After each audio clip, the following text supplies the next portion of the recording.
just so honored to be here. And thank you to all of you who have taken time out of your very busy day to be here and make time and space for yourself. And today, I think that my talk will probably align with you if you are a person who recognizes just how important self-care is. There's a lot of discussion about it, but what I am really striving for, and what I talked about partly in my recent TED Talk, was the power of saying me first and how critical self-care is, really not just for us personally, but also for our professional success. And sometimes it is the first thing to go as we're striving for success in our careers. So before I get started, I have to just disclose that I do work for the Baylor Scott and White system in Texas, and they are very generous in letting me speak outside of the organization, with the important point that I make the disclaimer that anything I say does not represent the opinions of Baylor Scott and White and is certainly not intended to be medical advice. But I think that you will very quickly see that the content that I'm providing you today is intended to help you see and help you make those really mental clicks to help you move to a place where it's imperative that you start prioritizing yourself. We see it all the time, all over in social media and blogs and content. Self-care is not selfish, and health is wealth, and those are all the things that I say too. But somehow it's getting lost, and we are not really following through with that. So why is that? Well, I think a very important reason for this is oftentimes we are trying to separate our personal life from our professional life. And I believe that this is a very big mistake. We are one person, and there are these different aspects of our life. And trying to separate them is virtually impossible when we're talking about one human being. And for that reason, I think we often fall into this trap of self-neglect because we show up in our professional lives and we put everything else on the back burner. We try to believe that we have to be this perfect, polished version of ourselves. And if we're any less than that, if we show any sign of weakness, if we demonstrate the need to take a break for ourselves, then somehow we in our minds start believing that somehow we might not be as good as the next doctor. We might not be as qualified as the other attorney. And we might have this vision that somehow we're failing ourselves, when in reality, the way to become that best version of yourself is to focus on these pieces of you that really need your attention. Throughout our journey, we often compare ourselves to others, and this is how we fall into the trap. We fall into the trap thinking, I will be happy when, that age-old fallacy. I'll be happy when I graduate from medical school, when I have this successful career, when I get the promotion, when I get married, when I have kids, when I have the house, the car, the yacht. And we all know that no matter how many material things we have, we're never happy. However, when we look at other people and we start comparing ourselves, then we tend to forget about the amazing stuff we have. And then we start striving for these other things. We accomplish them. And in doing so, that's the big discovery. Wow, I have this. I thought I would be happy. And somehow I'm not feeling that happiness I thought I would have. What I've discovered through my burnout journey, because I've gone through burnout 3 times. That means I'm a triple certified burnout expert by experience. What I have discovered that is along the way, as I was checking off the boxes for all these things that I really wanted to accomplish that were goals, I was also checking off other boxes. And those other boxes were the boxes that came along with the success. I got the promotion, so I had to work more hours to prove myself. I have the family, and I was suddenly spreading myself very thin and not creating the space for myself. I purchased the bigger house, and then I had to work harder and make more money to pay for it. So all of those things that were goals of mine, they led to other things where I was not in full alignment with my values. And this is where we often make mistakes, because then we start to sacrifice the things that we know in our heart are so critically important for our success. One of the things that I said on my recent TED Talk, which I firmly believe, is success at the expense of your health and well being isn't success at all. So, why does success not feel so successful? Or why are we often unhappy and burnt out? And the answer is because we are not living in alignment with what we feel is important. Life isn't happening the way we thought it was going to be once we got there.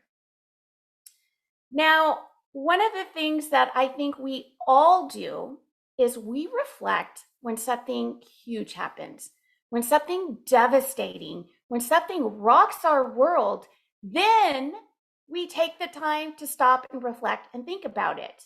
When 9/11 happened, when the war in Ukraine started, when COVID hit and thousands of people were dying, we all probably took a moment to stop and think about our life. And my goodness, life is so short. Is this really all there is to life? Is my life really going to be like this, where I'm working all day and I'm taking no time for myself? And all of these things go through our mind when something huge and devastating happens.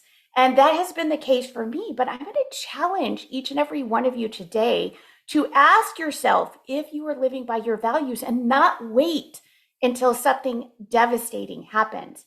And that devastation can be something huge, or it can be something huge, small for the world, but huge for you, like losing a loved one.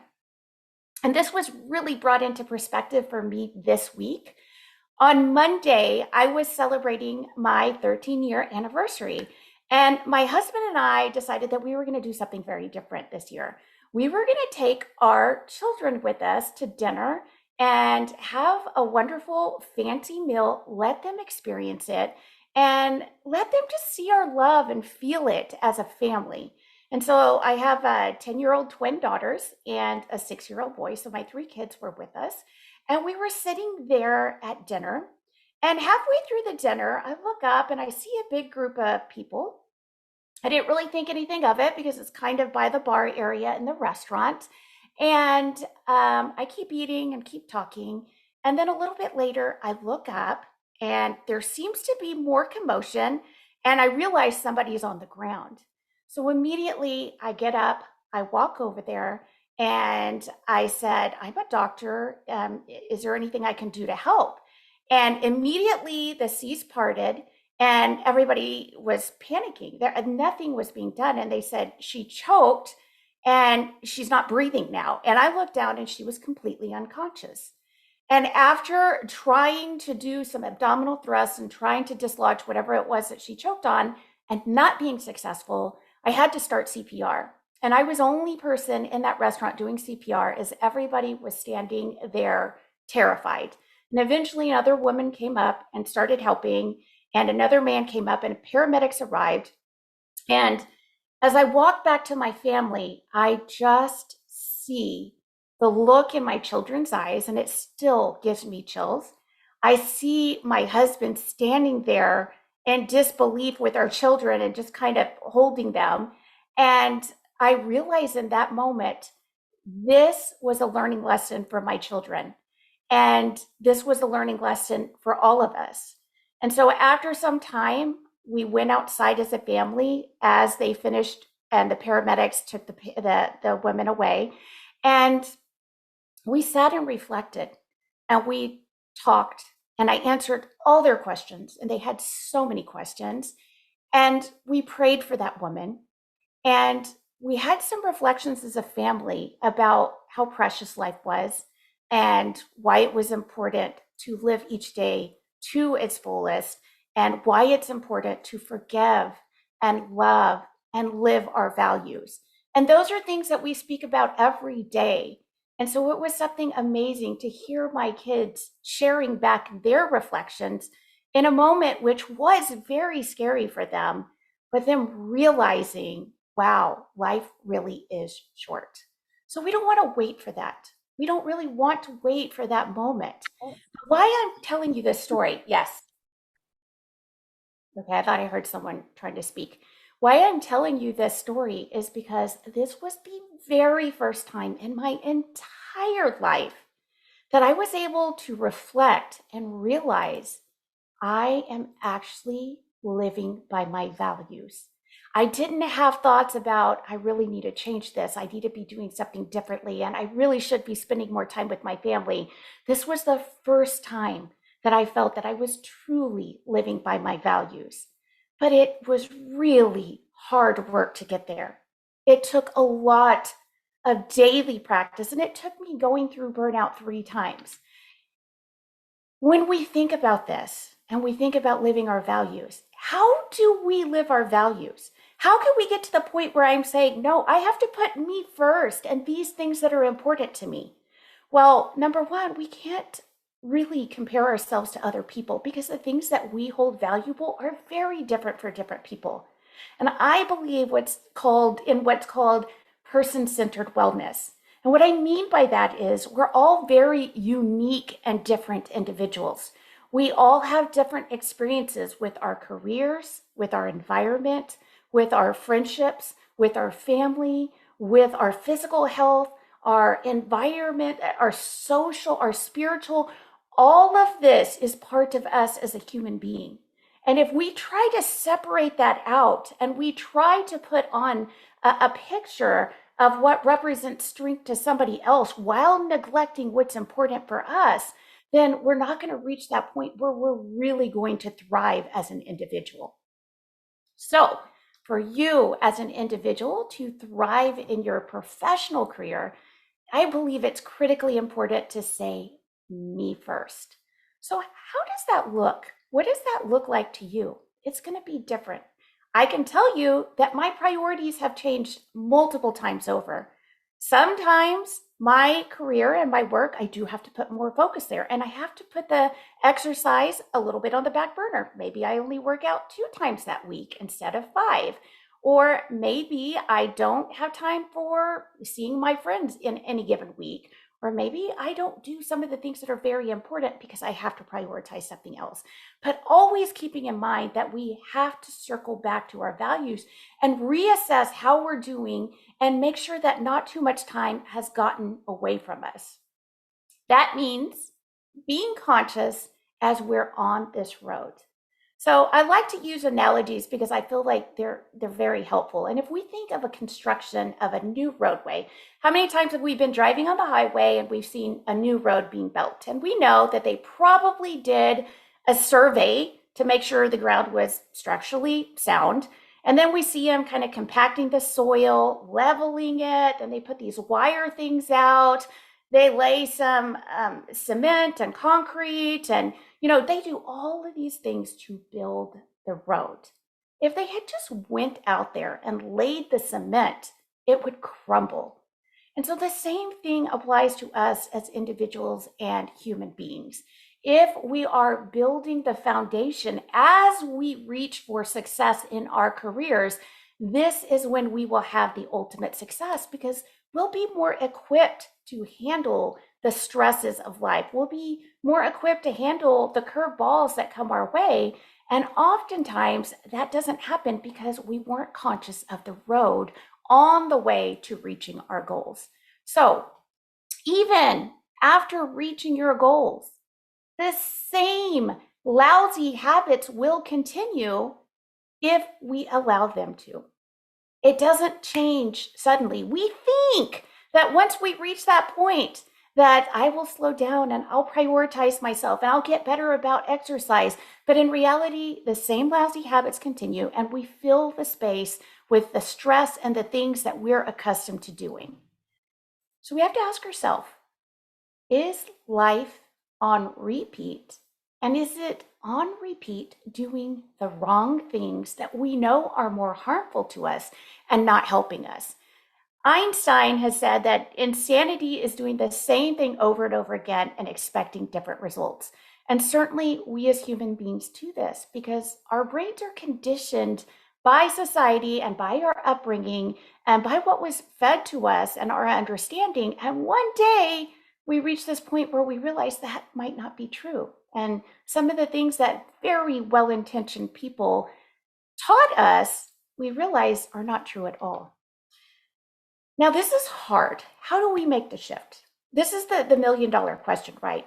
If we really believed that stopping and prioritizing sleep and prioritizing exercise could lead to career success, then it would be a no-brainer. But what happens is our mind offers us thoughts like, it's just much harder for me than other people, and maybe I'm not as good as them, and I'm not as smart as them.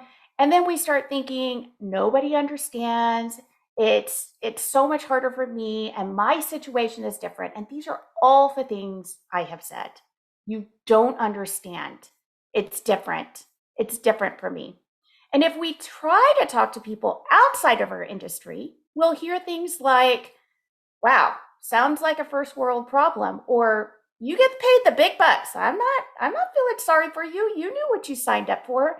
And in time, what happened to me was I started repeating those things to myself, and I started believing them. I started saying, yeah, you're right. I shouldn't be complaining, or it could be worse, or I should be thankful for this, or yes, it is a first world problem. And we start to devalue the things that we know inherently we should be focusing on.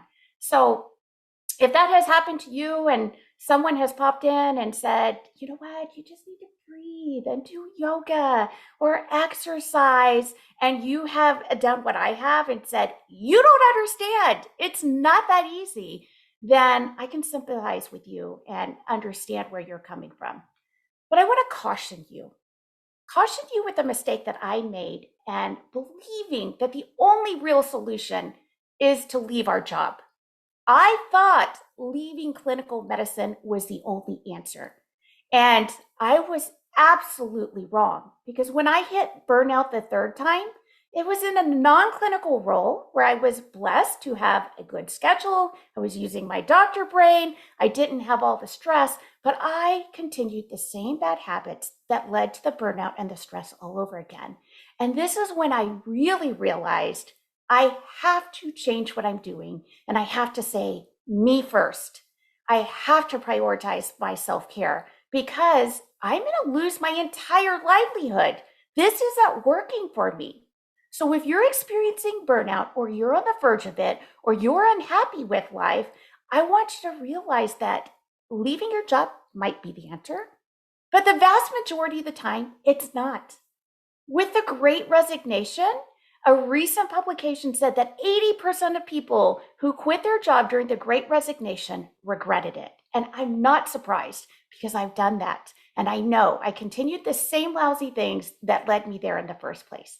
So if you're feeling all alone, or you're looking at someone like me and saying, wow, she has it all together, she's an amazing speaker and podcaster, and she's done these TED Talks, I want you to know it took me hitting rock bottom and crashing and burning and literally just wanting to give up medicine altogether before I was able to make this change. And that's why I share my story, because when you're in the middle of it, you're in a fog and you can't see it. And it feels like a ton of bricks weighing on you, and you feel like there's just no choice. And the first steps are the hardest. And it's recognizing what is driving your actions. Look at yourself. What are the fears that you have, the stories that your brain is offering you, why you have no choice? For me, it took a lot of coaching to figure out. When I discovered the world of coaching, I feel like my life changed forever. And it's not the same for everybody. You might not like coaching. You might not have tried it. You might think it's crazy. Maybe a therapist or a physician or an online network or a support group for whatever it is you're going through. It's different for all of us. And it's important for us to stop and reflect and figure out what it is that we need as human beings. But the one important thing I'll say is, if we continue the same actions, we're going to get the same results, or at least something that rhymes with it, and we'll continue the self-neglect on repeat. So I challenge you, whether it's, any part of your life, figure out what it is that you're the most unhappy with. Maybe it's your physical health. Maybe it's your relationships, maybe it's your spiritual. I want you to stop and reflect about those things and ask yourself, what do I really want?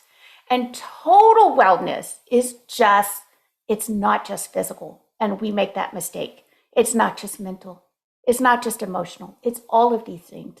So for you as an individual, it's important to figure out what it is that you need and ask yourself why you're not doing those. What am I afraid of?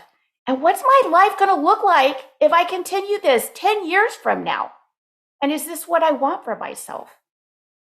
So, figuring out our personal values will help us. And when we stop and reflect, we start to make the little shifts. And it's a daily reflection, it's a daily practice. It's not something we can do one time and it clicks. But slowly in time, we start to see things differently. We start to see things more objectively. And all of a sudden, the things that didn't make sense start to make sense. And we start to realize that we have a choice. And this is when we can really show up in our professional careers and really succeed.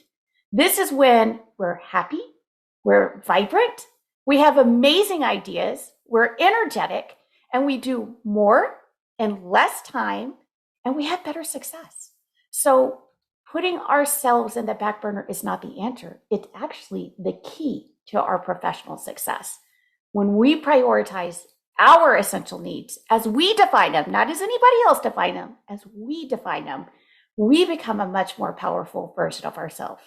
It's a paradoxical outcome.